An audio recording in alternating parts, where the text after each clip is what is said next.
For over 10 years, my uncle Kaffe Fassett and I have painted together every year. Color Duets is a celebration of that work. Kaffe and I were both born and raised in California, 25 years apart. He has lived most of his life in London, and I have lived most of mine in Big Sur. Though we're from two different generations, we have inherited the same artistic legacy from our family. Our family restaurant, Nepenthe, and the people who come here have affected both Kaffe and me so deeply, as it was his home during his teens and where I grew up in the 60s and 70s. Painting together is one of the great joys of my life.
Even though Kaffe has come all the way from London, I'm the one who's always late. He works in acrylics, and I work in oils, and I tuck my easel right up next to his and watch how he begins, and then I begin my own work. I'm so proud that this book exists and is the first book that offers the world images of Kaffe as a painter.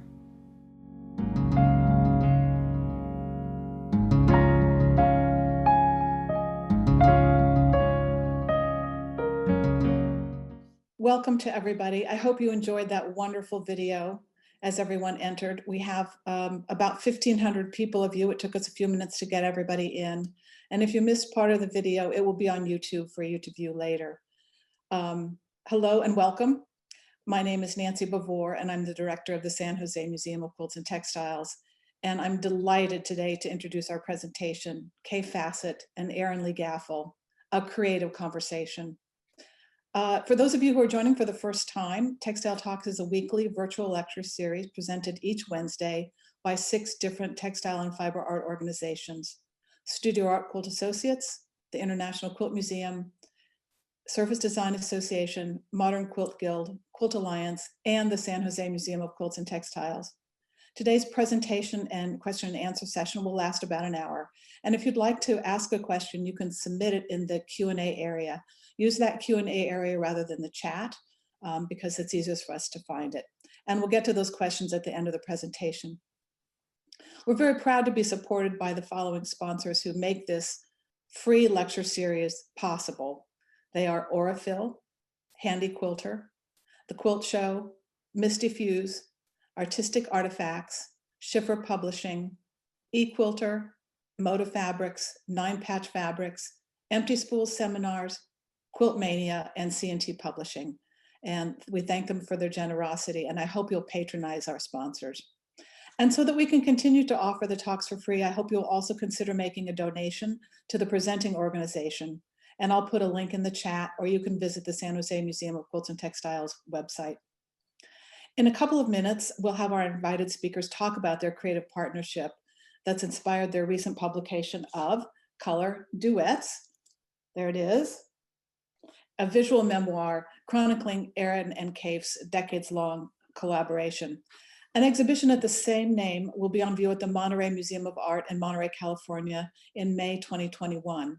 And some of you may be able to visit in person, but if not, don't worry, there will be plenty of online content so that you'll be able to visit from anywhere in the world. And as a special today for Textile Talk attendees, when you order the book, you'll also get a set of beautiful postcards with images from the book. And there will be information on how to order the book in our chat.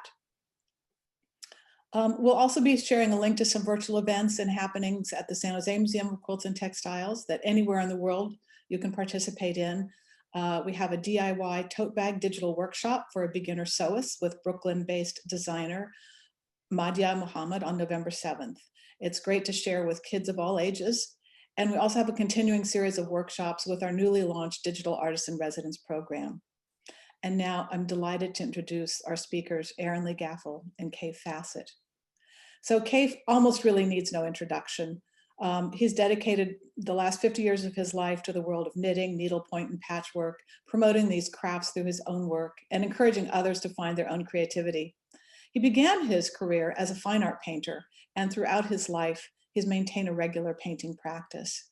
He is also an internationally known textile designer, and both his paintings and textiles have been featured in museum and gallery shows around the world. He was born in San Francisco.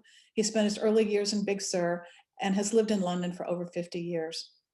He's also the author of over 50 books on textiles, craft, and design. That seems amazing.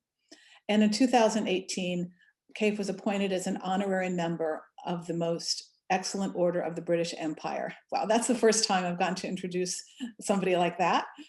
He lives in London with his partner of 30 years, Brandon Mabley, who oversees the Kaffe Fassett Collective Design Group. And Erin is an award-winning artist, teacher, and author from Big Sur, California. And her abstracted landscapes, plein air paintings, and still life paintings are collected internationally. Erin teaches creativity and painting workshops, including The Passion of Painting, Awaken the Art Within, The Art of Now, and these series explore the connections between art making and mindfulness. She teaches regularly at Rancho La Puerta in Tecate, Baja California, Mexico, every October in Italy, and at the Esalen Institute in Big Sur, California. Oh, remember those days when we can travel, and we look forward to doing those again soon.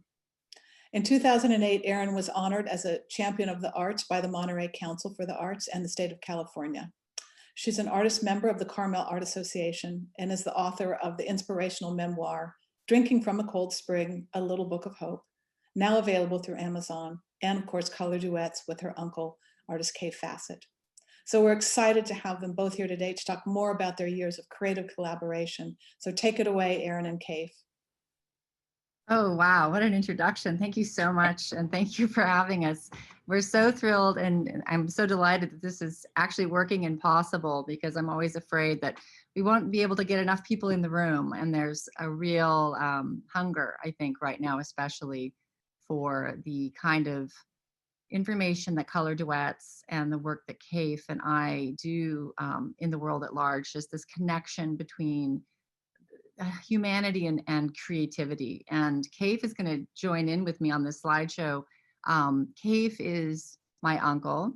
Hey, Kaffe, I know you're there watching alongside me.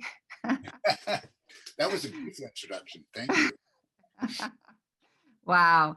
Kaffe was my first inspiration artistically, because he was such an incredible force of creativity in my early childhood in Big Sur. And here he is surrounded by his white on white paintings in London, in his London studio. This is like 90, what year do you think this is, Kaffe? 1968? Or? Sort of late 70s, probably. Okay. Wow. And this was before color had overtaken your world, I think. Before most people were born. This goes back a little earlier to Kaffe doing a self-portrait. This might even be on the back of an old door from the restaurant. Yeah, possibly. Just the piece of masonite and I was looking at my reflection in a window. I wasn't even looking in a mirror, but it was a bright day in Big Sur. Wow, it's incredible. The view from Nepenthe has become my obsession, but this is an early Kaffe interpretation of the view looking south from our family restaurant Nepenthe, which is perched on the edge of a cliff looking south about 40 miles on a clear day. And you even got a little bit of the Packard Pond down there in that little green bluff close to the water's edge. The mist coming in, and that it was so mysterious always, isn't it, when that mist crawls up the coastline? Absolutely. I mean, it's just such an indelible part of life on the Central Coast. And the experience of this place is so changeable because of that mist that rolls in and softens everything. Here's a painting that you did of San Francisco days that even though I'm a country boy, I love cities, and I love the weird still life of buildings that grow up with everybody's personality stamped on their particular buildings, and particularly when they age and kind of fall into disrepair. That's when I really love them the best. So this is Sutter Street, I think, in San Francisco. In the old days when I had an artist studio there. Wow. You told me a story once about a friend of yours during that era who got a job. You never saw him again. And you said, hey, what happened to you? You used to be painting all the time. And he said, well, I bought a car. And I bought a car. I bought a car and I had to get a job to pay for the car. Yeah. And that's why I never learned to drive. From that moment, I'm never going to be out of pocket trying to support a car. That's right. I accidentally went too fast and skipped right over one of those amazing paintings, and Tom may have to come back and help me retrieve it. But right now what we're looking at is things are going to hell in a handbasket behind me. This is the painting done at Doris Duke's residence. And wow. I took, they had fabulous flowers in the garden, and she let me make a huge bouquet and do a painting of it. Wow. Well, so Kaffe, one of the things we're talking about in our talk today is inspirations, and the inspiration of Kaffe and Kaffe's sisters, my mother, Holly, and his sister, Dorcas. This is actually a photograph of this painting by Kaffe on the wall of Dorcas's house, her living room in Pacific Grove. Yeah. We could do a whole book just on how Dorcas has painted her house and arranged her fabrics And her fabulous quilts. I mean, mm-hmm, she's one of the great free quilters of this mm-hmm, world, absolutely. doing fabulous kind of Oriental quilts. I remember going into an exhibition. Do you remember at the Art Center in Pacific Grove and seeing this fabulous painting down the end of the room? And when I got to it, it was one of Dorcas's quilts that had entered this show. That's right. Yeah. Oh yeah. I mean, her boldness and her freedom. And I think that's one of the qualities that we got as kids. That is part of this whole, legacy of growing up in Big Sur is the freedom to express and experiment in your own way and to kind of not be rule driven at all. I mean, really to not to disregard the requirements of craft and the technical things that make or break, especially if you're doing a quilt and you're cutting and you're measuring and you're sewing things together. But there is also this tremendous energy of freestyle and freeness in work. And she certainly has that. This is a great painting actually to carry that theme forward of this of painting that you did. And I think the lower garden. Yeah, and this is like the inside of my mind. I love Chinese puzzles. I love complicated, intricate things. So when I saw this huge cactus plant with striped fronds coming out, I couldn't resist it. I had to go on that great, it's like a roller coaster ride trying to paint it, keep it all straight in my head. But it was fascinating. And I like this painting because it has the energy of that amazing plant. For those of who don't know where we grew up, Big Sur is right on the coast of Central California, and it's juxtaposed between the Santa Lucia Mountains and the Pacific Ocean. And it has this Mediterranean climate that allows all kinds of things to grow, very similar to if you've ever been to the island of Capri. All the things that grow on the island of Capri grow here. It was so familiar to me when I went there for the first time. And these amazing aloe plants and lantana flowers with their orange petals, and so there's this abundance of natural inspiration that contains pattern, and I think that's something that's really been carried forward in your work, of course. And here's something a little bit more restrained, but it's such a gorgeous painting that I get to see this all the time because it's here in Big Sur, but this is a cave painting. So this is, I love tone on tone. It's part of my nature is that I love extremes. So I love high contrast, but I also love very close toned objects, particularly old ones, like these old watering cans and this faded old Keelam carpet that's on the floor. And then the old little pots from a garden shed, terracotta pots that are worn and used, and old baskets. And all of this just goes together beautifully, I think, as a sort of symphony of golden terracotta tones. And as a painter, what I would do if I came across this painting, I would really want to understand what you were doing with the background, because that is the most incredible color. It's not a white wall. It's lavender and it's blue, and it has just this depth and layering, and the light in that. As a painter, that really thrills me because it sets up all of these muted colors with this really gorgeous color behind everything that would make me really look at. It's very important to go with all of those golden tones. So all of this, launched me. All of my experiences with you gave me this incredible desire to paint and to create. I didn't initially think, as you know, that painting was going to be the thing for me.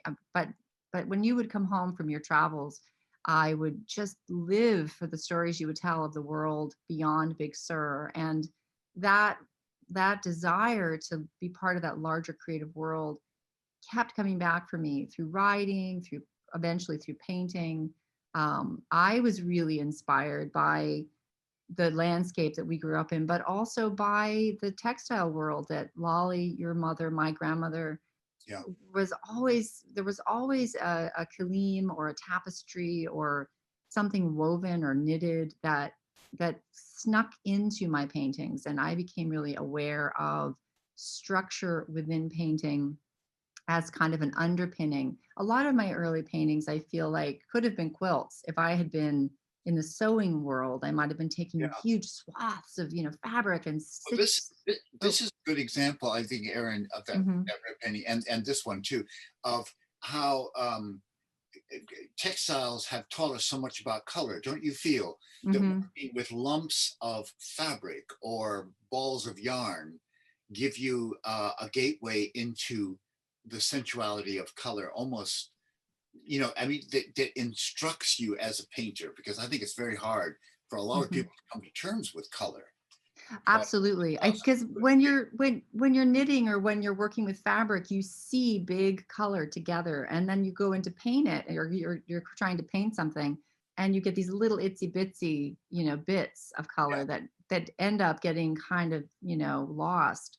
So yeah, I absolutely agree. I mean, just seeing a basket of yarn and those huge, beautiful chunks of yeah. round color, this painting that we're looking at, and Tom is going to come teach me how to go backwards, so we're sort of stuck here for a second. If I wanted to back up, I don't know how to do it, but maybe that's my motto: always go forward. Yeah, let's uh, go forward. but we'll go forward. But the This is beautiful, Erin. thank This is you. like a basket of yarn. That Exactly. Or foreground. I mean, Yeah, and these round shapes and this kind of yeah, creased feeling. So, in my exploration of color and in my exploration of creativity, it came out in various ways, but color was always this emotionally releasing space for me to be able to play with objects and put them together and just get into how a tangerine is, and how it plays off of the yellow of a lemon, and then the fun of pattern. And for me, it was really an outcome of that kind of, this was a thing that Lolly really celebrated in all of the people who came to Nepenthe. So here's a picture of Nepenthe, which was one of the great inspirations in our lives. yeah. This Which is this my mother's place, dream, isn't it? I mean, that yeah. she dreamt that building up in that particular piece of landscape, perched on Mhm. the hill. I mean, that was her great creative vision. So how old were you when you first came to Big Sur and Lolly and Bill Oh, began the restaurant? I suppose I was, about 8 or 9 or something, Hmm. very Hmm. young. And it was just a hill. It was like a little log cabin Right. on a hill. And Lolly and Bill just bulldozed out this huge swath of flat to create a Yeah. terrace. Yeah. There I am, There a you bit older. there you are. The terrace has been poured, Yeah. and the mountains behind you and the fire pit. So this restaurant, Nepenthe, Nepenthe is 71 years old now, and Lolly was the matriarch of, creating this place and Yeah. inspiring people to come here. Not and people would drop out of wherever they were and come to Nepenthe and end up being the waiter or the busser or the cook, but they brought with them these incredibly interesting lives of literature and music and traveling. And she celebrated all of that Yeah, in because she everyone. had done great travels when she was young, Hmm. through Capri and fabulous through Paris and everything. And so I'm sure that she has just told an amazing story and everyone's laughing. That's just the look she has. She was a great storyteller, wasn't she? She really was. And I'd also point out that she's sitting against her chair, which was Yeah, always covered in the most ornately embroidered, fabric. And yeah, then her blouses were all made by hand. She had yeah, bolts and bolts of fabric in her sewing room stacked to the rafters, and she yeah. wore a different blouse cut and sewn to her specifications every day. So we grew up with this force to be reckoned with her love of pattern and fabric and making, pervading every little bit of Nepenthe. along with her love of celebration and dance. Yeah. Do you recognize any of your sisters in this photograph? Oh, yes. I can see Kim, my youngest sister, and is that Holly I'm dancing with? That's Holly. And then I Yeah. think is that Dorcas standing with her back to the trees? Yes, yes, probably. She was always standing off at a Yeah. corner. But interesting that and these great skirts. I was trying to tell Brandon about these great skirts with petticoats, a circle and a half of fabric that was used to make these wonderful skirts of the 1950s and 60s. Yeah. Well, you came to Big Sur before there was even electricity, so you had to make your own fun. And I think Lolly and Bill both loved celebration on some level. I mean, Lolly certainly did, with just wanting people to dress up and dance, and Yeah. that heightened, joie de vivre. And Nepenthe became the place in Big Sur where people would gather and just really cut loose, and really have that kind of heightened experience. But at the same time, it was a family. You and your brothers and sisters were building out a restaurant. And I remember a story you told about everyone being set to tasks, like filling the kerosene lamps. There's no electricity, and chopping wood for the fire. Yeah. Your task was to paint the family Christmas cards. That's right. Yeah.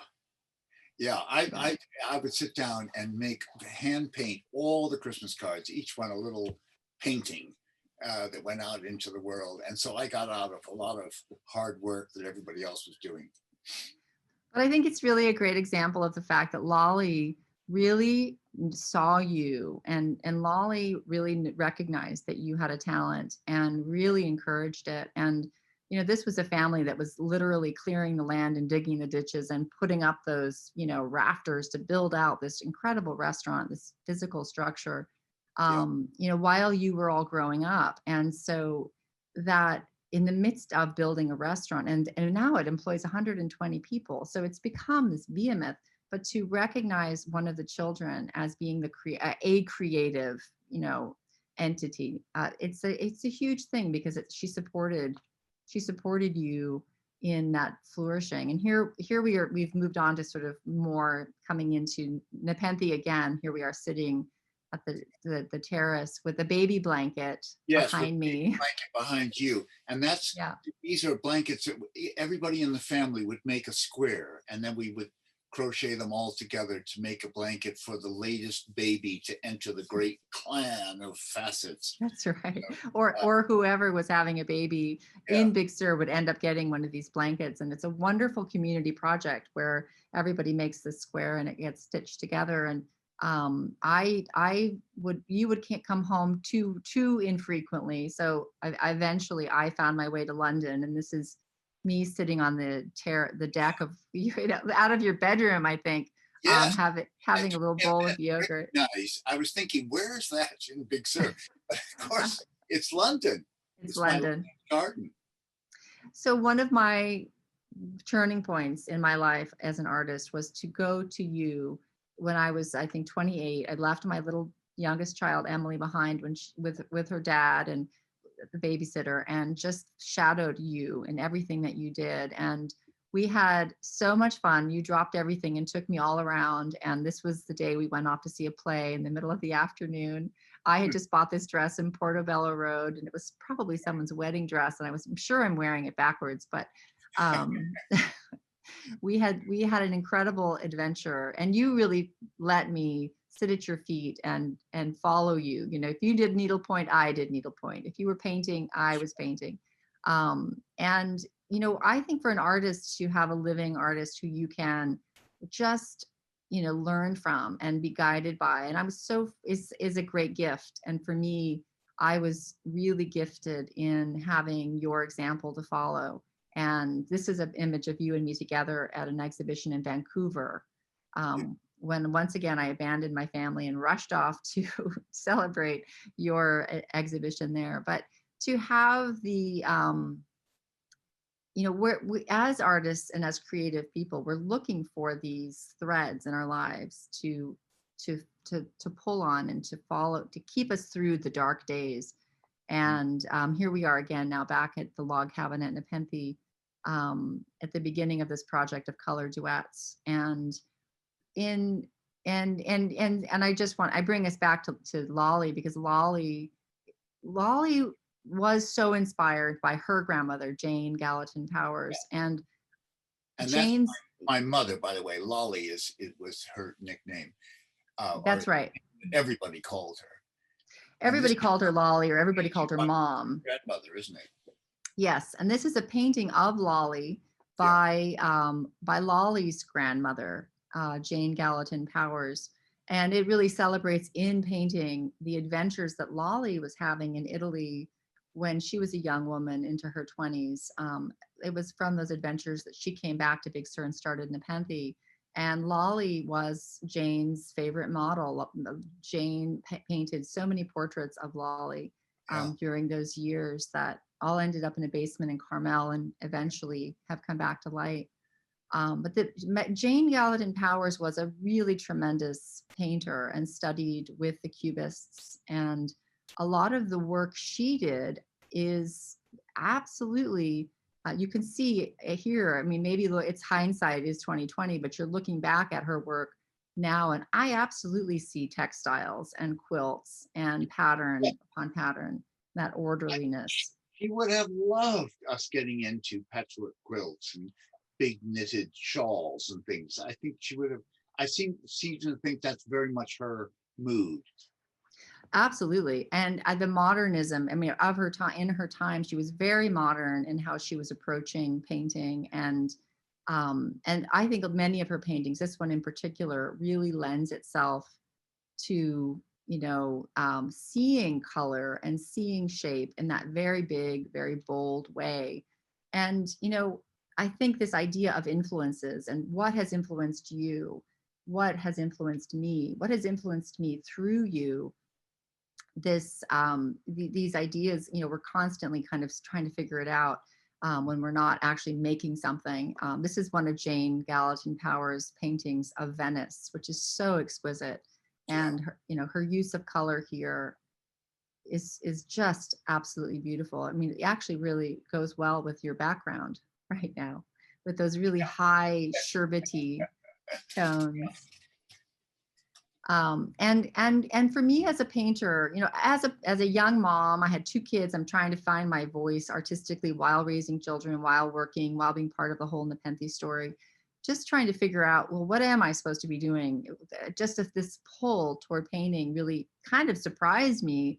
And I really began by going back into, first by following in your footsteps and doing a lot of textiles, but then really looking at Jane's paintings and allowing myself to be influenced by them. And really going around and around. On a dark day, I'm always finding myself knitting, because knitting is a way for me to take all this visual stimulation and interpret it in a textile medium without the headiness of painting. And if you look around the Big Sur landscape, from that perspective, it's just a wonderful modern quilt with huge swaths of color and shape, and there's an infinite amount of inspiration to be drawn from the natural world, but not always the way people think that it is inspiring to you. The inspiration here may find its way out in different ways. So something that I think has been very, very helpful for both you and me is having a permission to play attitude that growing up in Big Sur in part gave both of us.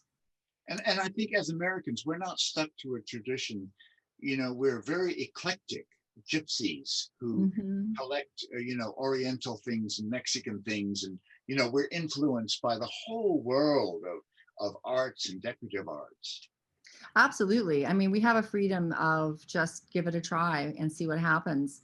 And I want to touch on some of the painters who've influenced us as well, because I think that the realm of the imagination, Odilon Redon, as a painter who just combined his imagination and color Color, yeah. I mean, he loved color, and look at the electricity of that.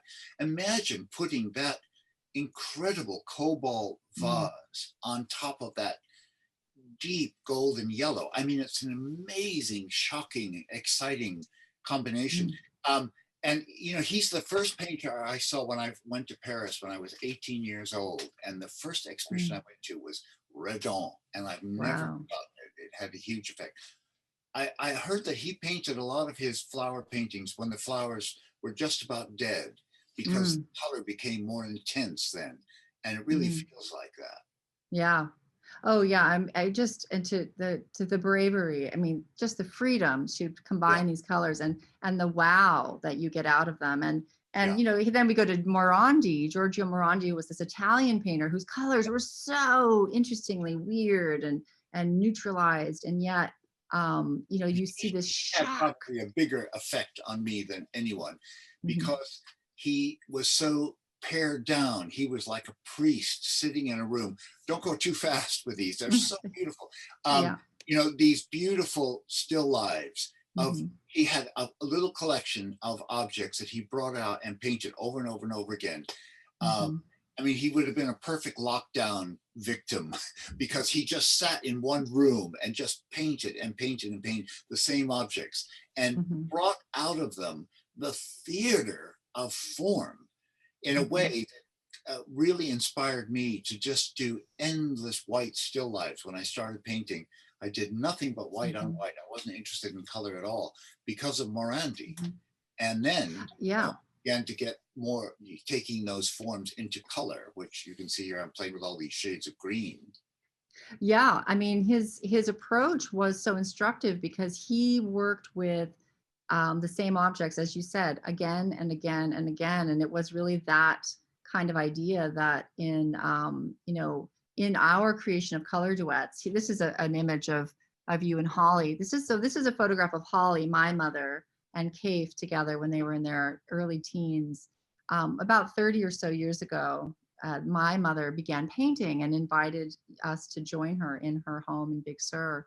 And for the last 12 or so years, Kaffe and I have come together and painted in her cabin in Big Sur. In this cat, And in and this, yeah. wasn't she? She was so, she burst onto the scene. She went from, you know, somebody who was afraid to paint, afraid to express herself, to being a full-fledged painter. I mean, it took about a year and a half, and she Mhm, was there, and she painted the most wonderful, great studies of the coast and the road down the coast, just wonderfully. And it was very exciting to have her come into still life and mhm. arrange still lifes for her to paint beautifully in that house. All It of us it it together. was. It was so exciting. And she would do is bring down the boxes from her house. And all of this now is in our book, Color Duets, which Yeah, tells all these stories and contains all these paintings. But she would bring down these bowls and jars and dishes yeah, and such, and then we would paint them together, all three of us. yeah.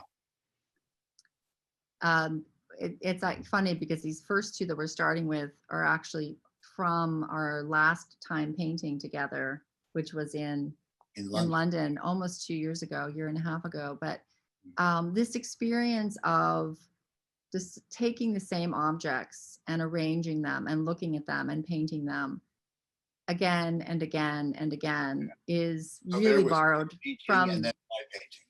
Yes. So Yeah, these are arranged so they're side by side, and they're expressing Kaffe and then they're expressing me, and and Morandi, who we were looking at earlier, comes through in this approach of gathering the same things and looking at them, and it's endless because every day when you look at them together, you see them differently. And we always would find it so intriguing because you would paint the same thing I'm painting, and yet our paintings would come out so differently mhm. and have such a different vibration and such a different feeling. And I'm only a little bit off from you. You know, here you are, Kaffe, straight on looking at this amazing circus of pattern and color. I took a big You know. banana leaf off the tree in the garden and brought it in as the underlying bit for that still life. And then That's you right. painted your version of it.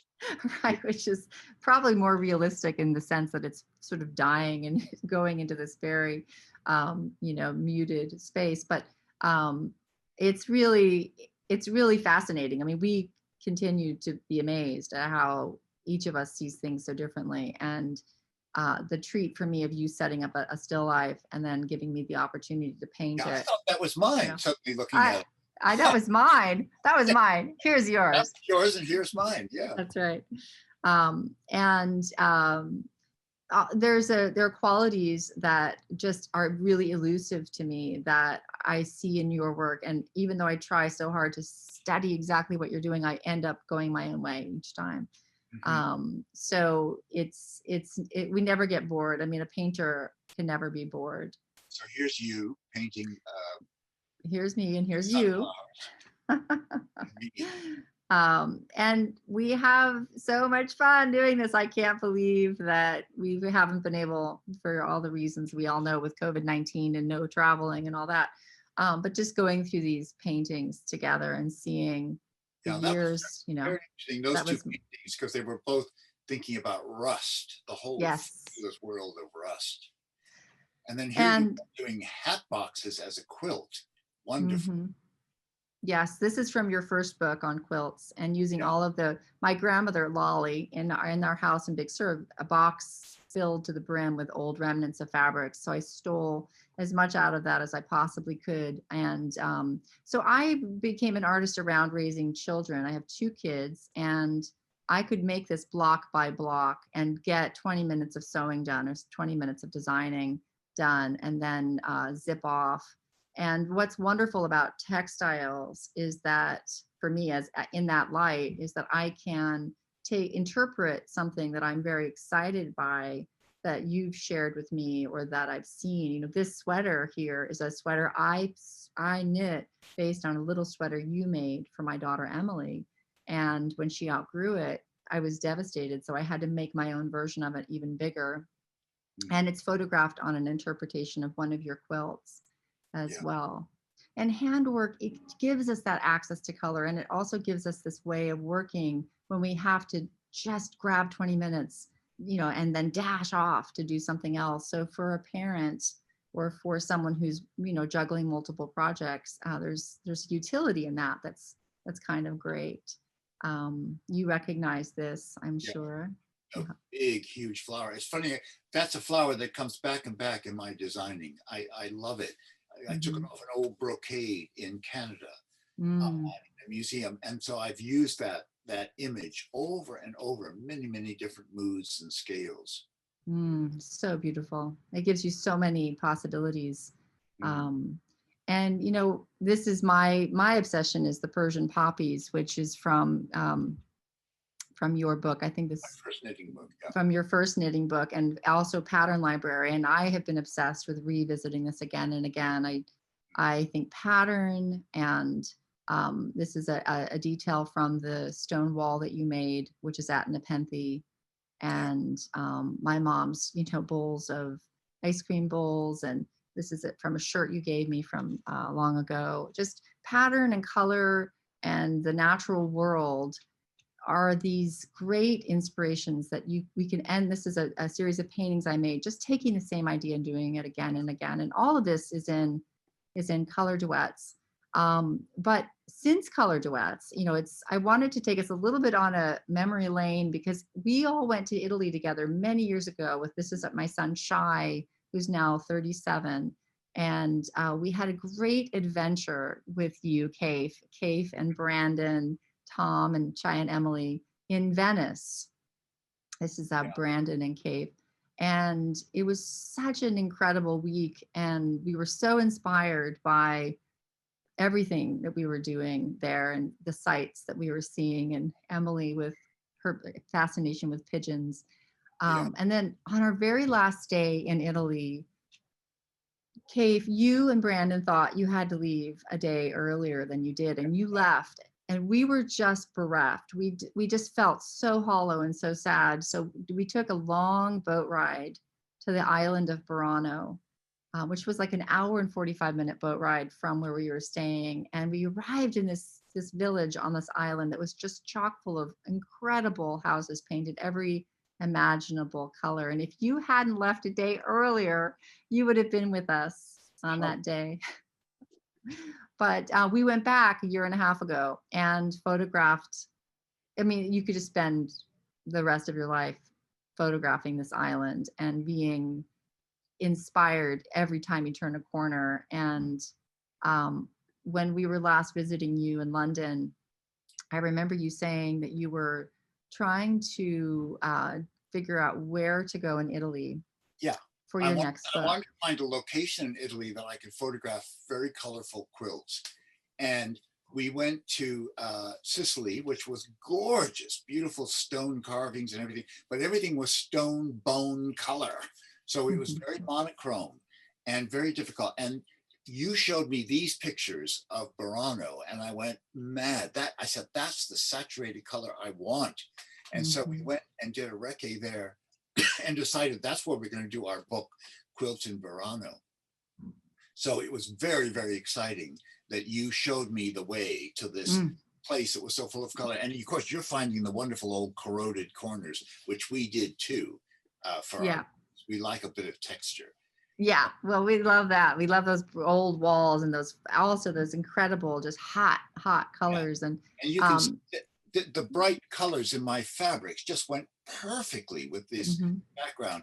There's, oranges and great stripes of different colors. And here, with that kind of setting, it was just amazing.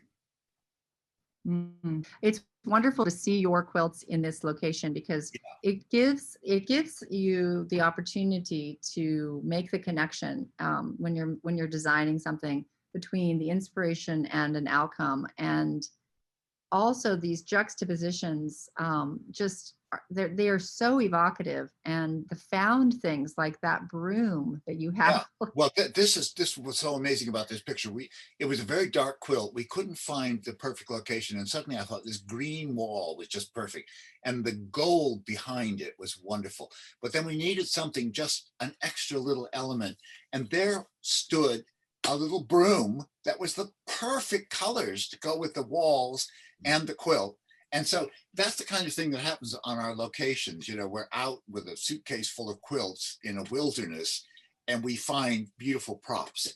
So absolutely. I mean, they're all waiting for you to show up, and then you see them. And we're gonna favorite house in Burano because it had the wonderful modern color, but it had these beautiful old world surrounds to the windows and doors. And so our quilt just went perfectly there with that chalky blue, and this black and white quilt with just shots of color in it. Absolutely. Oh my God. I mean, this wall looks like it's got 100 years of paint jobs plastered over. Yeah, it was just a kind of mess that somebody was quickly trying to sort of paint some color onto it. And I love it that it's so wild and free, and it went perfectly with this very saturated kind of berry tones. I think incredible. Yeah, I mean, there's so much inspiration in this book. I was watching, going through the book and thinking, oh my God, I mean, it makes me want to make a quilt again. I haven't made a quilt for a while. That he painted his doors and all the outside of his house in these wonderful colors. And it went so perfectly with the bold orange print of my quilt. Yeah. Oh my God. And this is what you have behind you. Yes, right. Yeah.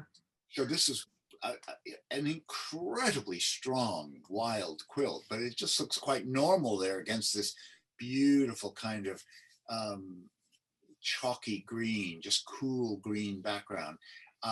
But the background of this is one of Brandon Mabley's fabrics called Bali Brocade, and it's very, very wild.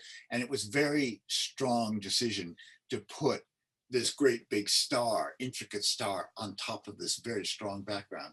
But I think it really works. Oh my God, it's incredible. It really does. And since the book is out and about now, you've been working on some other projects during COVID, and we only have about a minute left. So Yeah. tell us what you're doing now with the My lockdown project of just yeah. getting into my archives of knitted swatches. When I knit a sweater, I knit a great big back of the sweater or a piece of it, and then I send that off to the knitters and they knit the whole sweater. And so that when they come back to me, they sit in the archives and they go together beautifully. I make color combinations that work together, but it's fantastic to see all of the history of the designs I've done in knitting. So you've actually hand sewn together all of these Yes. old pieces. And how many of these have you made? I've made about 20 of these. Wow. We have an exhibition of them one day. Wow. Incredible. That's just in very, very soft colors. Mm-hmm. This one doesn't scare the horses.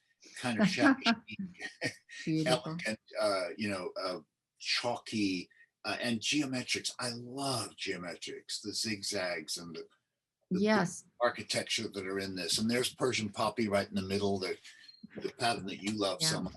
Yeah.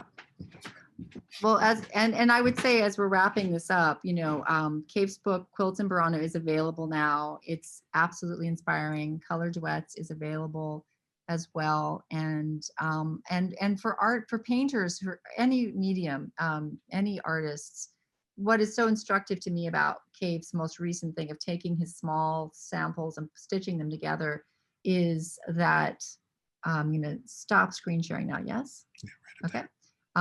Is that you're reiterating, you're going back again and again and again, and you're not afraid to, or for some reason think there's no value in reapproaching a subject. And when I'm working with painters, I have them do an idea again and again and again, because eventually your inner critic just stops fighting you, and you see that you can play, you can experiment, and something shakes loose.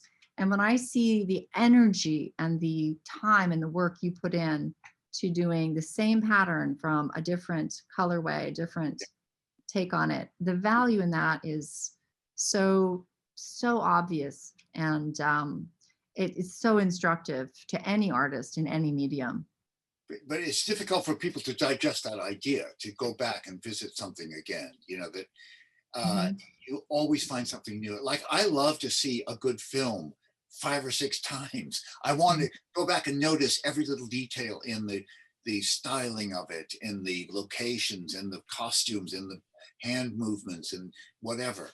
And so that's what I feel that we both get out of revisiting these objects over and over again to paint, and also the motifs in my patchwork and in my knitting, to come back and back to those flower themes, those big geometrics, do them soft colors, bright colors, dark colors, mysterious colors, just keep it rolling. Yeah, and it all changes. I mean, when I'm looking at what's behind you, I think any one of those colors or patterns would look different if you put it in a different combination. Yeah. So, you don't really know what it can yield unless you do try and do explore and experiment with it. What's interesting about it is I use a lot of black and white prints in that big star. And that I learned from my students. And when I go around the world teaching workshops, the students would keep playing with black and white and really inspiring me to know it's something so contrasting and so extreme. Because as I say, I love extremes. Yeah. Well, Nancy Bavor is back to ask us some questions. And well, I'm just looking at all of the chats, and everybody's going, wonderful, beautiful, more. Oh, such a philosopher. I'd like to have a beer with him. Inspired by Big Sur. We'll save all these for you. No, there were just a lot of questions about creativity. And Kaffe, especially for you, how do you manage with so many different media that you work in, practically, how do you figure out, am I going to paint today? Am I going to do patchwork? Am I going to design fabric? How do you do that? Well, that's a very, very leading question, a very good one. When I'm painting or making a quilt, there's a point where I run out of steam. I'm all excited. I've got the materials, or I've got the colors, and I've got this object in front of me, and then I start working on it. And then if I get stale, which one always does, you kind of lose your energy, then I sit down and knit. And it's like a meditation. My energy comes back, my whole, there's something that's very soothing about knitting. And so I'll have a big shawl or something on the go, and I'll just sit and knit on that for a while, completely forget about the project, and then suddenly look up at it, and I'll know where to go next. So they work very well together. The thing of making textiles with your hands and creating ideas with your imagination and your eyes. Okay, well then something just quickly came up. When do you sleep? Well, I work very fast. I've been doing this for years and years and years. I'm an old hand at it. You're good at it. Yeah. So, I can sit and knit like a banshee. It goes very quickly. And so does needlepoint. I love needlepoint, and the paintings go quickly. Sometimes it's embarrassing how quickly a painting falls into place. Other times it's quite difficult, and you have to go back and back and back and work on it. But so I think one of the interesting things about this conversation and your painting together over so many years is that, Kaffe, you've, I think, acted as a mentor and inspiration to Erin, and Erin to you. A lot of the comments that have been coming through too are from people who have taken your classes, Kaffe, who have been inspired by your books, by your teaching, by your work. Do you believe that everybody has creative possibilities, or is this an impossible achievement for some? No, I believe that everybody has it. Everybody has it. What I always say in my talks is I've never seen a boring child's artwork.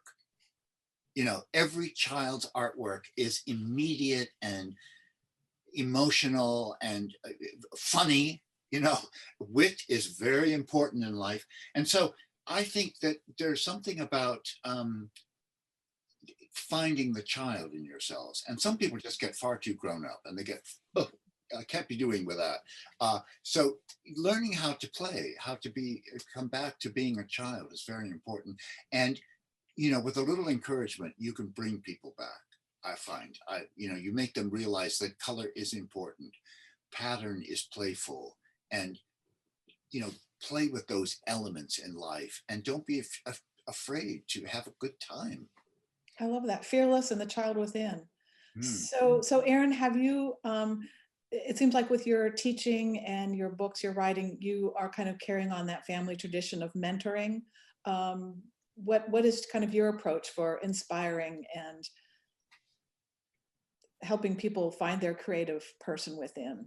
I think that the biggest thing that's challenging for so many people is they're afraid, and anything you can do to get them to break out of the fear and break through the fear. And, I teach a lot online right now. And I give a lot of daily prompts: try this, try that, try the other thing. Just take paper and paint it a color, just do this, just do that. So to encourage people to actually just get started and get onto a project, and giving them time limits sometimes, whereas do this for 10 minutes and then walk away, because a lot of people really are struggling to manage their time. And once you get started in something, you begin and you come back to it every day. There's a day. Kaffe is a daily creator. He doesn't stop. He does sleep like a normal person, but he gets up every day. He writes in his journal, and he creates for 8 hours, and then he knits while he watches television, and he does it every day. And every day, if a person can just get to their creative side for even 10 minutes, it adds up. Absolutely. So I have just some practical questions. Several people wondered about the wonderful paintings you were showing. Jane's paintings, where are they? Are Dorcas's quilts available to be seen online? Yes, I can answer a few of those. Dorcas isn't really in the internet world at all, but you can go to the Phoenix shop at Nepenthe in Big Sur and see her quilts there, and that's where she sells them. And they're all completely original and designed and hand stitched from beginning to end. that's where they exist. And Jane Powers paintings were, when we rediscovered them, they were in her daughter Madeline's basement in Carmel for over 40 years. So finding them was a huge discovery process. And now they all live in the log cabin at Nepenthe above the restaurant. And they're just for the last 20 or so years, I've been having them cleaned and restretched and restored. So there is a book coming out one day that will share them with the world. I'm looking forward to that day. Good, good. I think people will be glad to hear that. Mhm. And then Kaffe, why were you drawn to London? Sorry? Why were you drawn to London? Did you go on a visit and just end up not coming back? Yeah, well, I read a book by Christopher Isherwood, and I met him. And, you know, he was this archetypal, fabulous writer of the English language, and witty and funny and so forth. And so I wanted to go and find out where he came from. And so that was one of my big motivations at that time. But also, I was just curious about these wonderful English people I was meeting that would sit down to a pot of tea in the restaurant. You know, there was something different about them. There was something kind of witty and, you know, just marvelous. And so I wanted to explore that. And when I got to England, I was not disappointed. It was hilarious. They were the funniest people. And I've never, you know, I've never budged from here. This has been my home ever since. Great, great. Well, I think we're about out of time. I just want to say, is there anything that I haven't asked you that you would like our audience to know?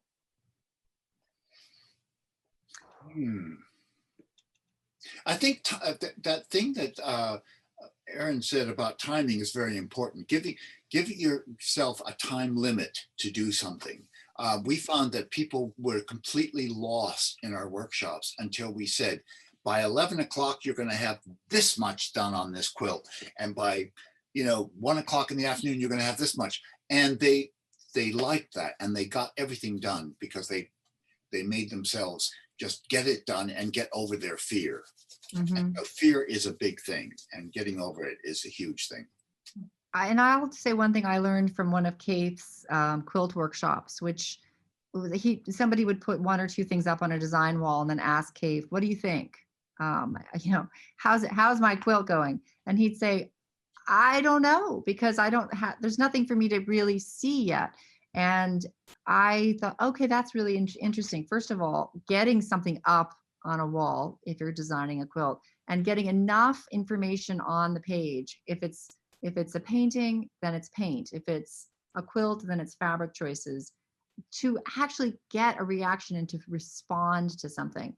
And then the second thing I learned from that was, don't ask someone to weigh in on your creative process too soon.